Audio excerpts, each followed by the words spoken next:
ప్రోయాక్టివ్గా react అవ్వండి. ఒక positive నరేషన్ని build చేయండి. రియల్ ఎస్టేట్ ఈజ్ ఫైనల్గా ఒకటే మాట చెప్తున్నారు, రియల్ ఎస్టేట్ ఈజ్ సెంటిమెంట్. మీరు ఏ విధంగా ఈ సెంటిమెంట్ను డ్రైవ్ చేస్తే ఆ విధంగా ఉంటుంది. అదే ₹1,00,000 ఎకరం అంటారు, ఒక 6 నెలలు ఉరితే అదే ₹1,00,00,000 అంటారు. ఆ ₹1,00,00,000 100 కోట్లకు కూడా పోయింది.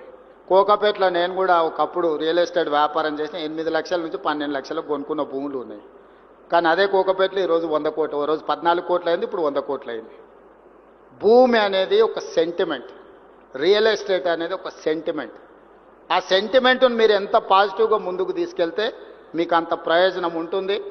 తెలంగాణను ఒక సెంటిమెంట్ హబ్గా, తెలంగాణను ఒక డెవలప్మెంట్ హబ్గా, తెలంగాణ మీన్స్ బిజినెస్. వీడికి ఎవరైనా రావచ్చు, పెట్టుబడి పెట్టవచ్చు. మీ పెట్టుబడికి భద్రత ఉంది. భద్రతతో కూడాను మీ పెట్టుబడికి లాభాలు ఇప్పించే బాధ్యత నాది. అనుమతులతో పాటు లాభాలు ఇప్పించే బాధ్యత నాది.